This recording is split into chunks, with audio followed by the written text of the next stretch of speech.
পাটাকে বলে চিকেন ফিলে। FILLET লেখার সময় ফিলেট, উচ্চারণে ফিলে। এটা ফ্রেঞ্চ ওয়ার্ড।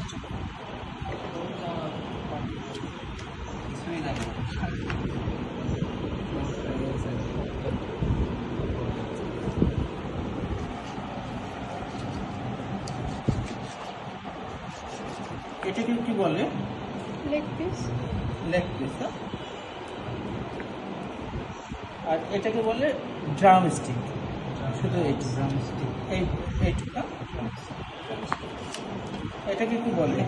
উইংস। উইংস।